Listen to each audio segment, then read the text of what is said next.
വണ്ടിപ്പെരിയാർ കൊലപാതക കേസിൽ പ്രതിക്ക് രാഷ്ട്രീയ പിന്തുണ ലഭിച്ചിട്ടില്ലെന്ന് പീരുമേട് MLA വാഴൂർ സോമൻ. സ്വാധീനം ചെലുത്താൻ ശേഷിയുള്ള ആളല്ല അർജുനെന്ന് വാഴൂർ സോമൻ 24 പറഞ്ഞു. ഞങ്ങളെ സംബന്ധിച്ചിടത്തോളം ഈ വിഷയത്തിൽ വേറൊന്നും ചിന്തിക്കാനിടയില്ല. ഞങ്ങൾ ആത്മാർത്ഥമായി ആ കുടുംബത്തോടൊപ്പം നിലകൊള്ളുന്നു, ഇടപെടുന്നു. അത് മാത്രമാണ് പറയാനുള്ളത്. അത്ര പ്രാധാന്യമൊന്നും ഈ പ്രതിക്കില്ല.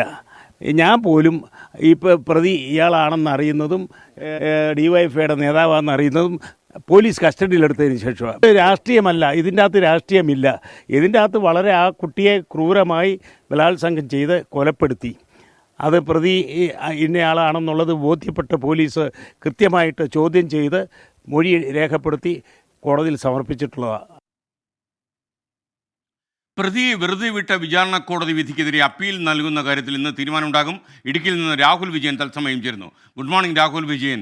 എന്തായാലും വളരെ ഈ വിധി വലിയ വിവാദം ഉണ്ടാക്കിയിരിക്കുകയാണ്. മാത്രമല്ല ആ കുട്ടിയുടെ കുടുംബത്തിന് നീതി കിട്ടിയില്ല എന്നൊരു തോന്നലും വ്യാപകമായി ജനമനസ്സിലുണ്ട്. എന്തൊക്കെയാണ് സർക്കാരിൻ്റെ പുതിയ നീക്കങ്ങൾ ഇക്കാര്യത്തിൽ? സ്ക്രീൻ തീർച്ചയായിട്ടും ഇതൊരു ഞെട്ടിച്ച വിധി തന്നെയായിരുന്നു. എന്തായാലും ഈ കേസിൽ അപ്പീൽ നൽകുമെന്നാണ് ഇപ്പോൾ കുട്ടിയുടെ കുടുംബം അറിയിച്ചിരിക്കുന്നത്. ഈ മാതാപിതാക്കൾ ഇന്നലെ പ്രോസിക്യൂട്ടറുമായി സംസാരിച്ചിരുന്നു.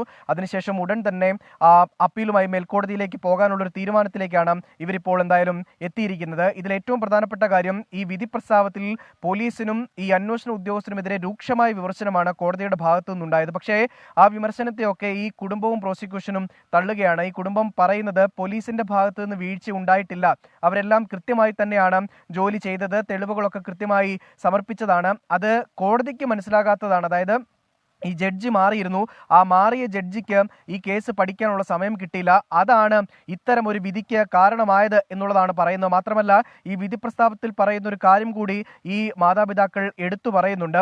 ഈ പ്രതി അർജുൻ ഈ കുറ്റകൃത്യം നടത്തിയതിന് ശേഷം ഒരു ജനലിലൂടെ പുറത്തേക്ക് ഇറങ്ങി വന്നു എന്നുള്ളതായിരുന്നു പോലീസിന്റെ കണ്ടെത്തൽ. തെളിവെടുപ്പ് സമയത്തും അത് കൃത്യമായി ആ ജനലിലൂടെ കയറി ഇറങ്ങുന്നത് ഈ കാണുകയും ചെയ്യാമായിരുന്നു.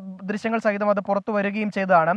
പക്ഷേ ഈ കാര്യം അത് കോടതി വിധിയിൽ പറഞ്ഞിരിക്കുന്നത്, അല്ലെങ്കിൽ ആ വിധി പ്രസ്താവത്തിൽ പറഞ്ഞിരിക്കുന്നത് അങ്ങനെ ഒരു സാധ്യത ഉണ്ടാകില്ല. ഇത്രയും ആളുകൾ കാണെ ഈ പ്രതിക്ക് ജനലിലൂടെ പുറത്തേക്ക് ഇറങ്ങാൻ കഴിയില്ല, ജനലിന്റെ വലുപ്പം പോരാ എന്നതടക്കമുള്ള കാര്യങ്ങൾ പറഞ്ഞിട്ടുണ്ട്. പക്ഷെ അതൊക്കെ തള്ളിക്കൊണ്ടാണ് ഈ മാതാപിതാക്കൾ പറയുന്നത് അവൻ ആ ജനലിൽ കൂടെ പുറത്തേക്ക് ഇറങ്ങിയതടക്കമുള്ള കാര്യങ്ങളെല്ലാം കൃത്യമായി തന്നെ പോലീസ് കണ്ടെത്തി കോടതിയിൽ സമർപ്പിച്ചിട്ടുള്ളതാണ്. ഈ കേസ് മനസ്സിലാകാത്തത് കൊണ്ട് മാത്രം ഇത്തരമൊരു വിധി ജഡ്ജി പുറപ്പെടുവിച്ചതാണ് എന്നുള്ളതാണ് ഈ മാതാപിതാക്കൾ പറഞ്ഞിരിക്കുന്നത്. മാത്രമല്ല ഇതിൽ വലിയ രാഷ്ട്രീയ വിവാദവും ഇന്നലെ മുതൽ ഉയരുന്നുണ്ട്.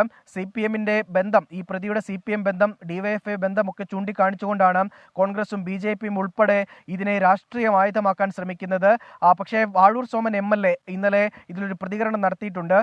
ഒരു തരത്തിലുള്ള രാഷ്ട്രീയ പിന്തുണയും ഈ പ്രതിക്ക് ലഭിച്ചിട്ടില്ല. മാത്രമല്ല ഇയാൾ DYFI പ്രവർത്തകനായിരുന്നു എന്ന് അറിയുന്നത് പോലും ഈ കേസിൽ ഇയാൾ അറസ്റ്റിലായതിനു ശേഷം മാധ്യമങ്ങളിൽ വാർത്ത വന്നപ്പോൾ ആണ് എന്നുള്ളതാണ് വാഴൂർ സോമൻ MLA ഉൾപ്പെടെ പറഞ്ഞിരിക്കുന്നത്. മാത്രമല്ല കുട്ടിക്ക് വേണ്ട എല്ലാ തരത്തിലുള്ള നിയമ പിന്തുണയും MLAയുടെ ഭാഗത്തു നിന്നും അതുപോലെ തന്നെ സർക്കാരിന്റെ ഭാഗത്തു നിന്നും ഉണ്ടാകുമെന്നും പറഞ്ഞിട്ടുണ്ട്. എന്തായാലും ഈ വിഷയത്തിൽ വരും ദിവസങ്ങളിൽ കൂടുതൽ ചർച്ചയുണ്ടാകുമെന്നുള്ള കാര്യത്തിൽ സംശയമില്ല. മാത്രമല്ല ഇതിൽ അപ്പീൽ പോകാൻ കുടുംബം തീരുമാനിച്ചിട്ടുമുണ്ട്.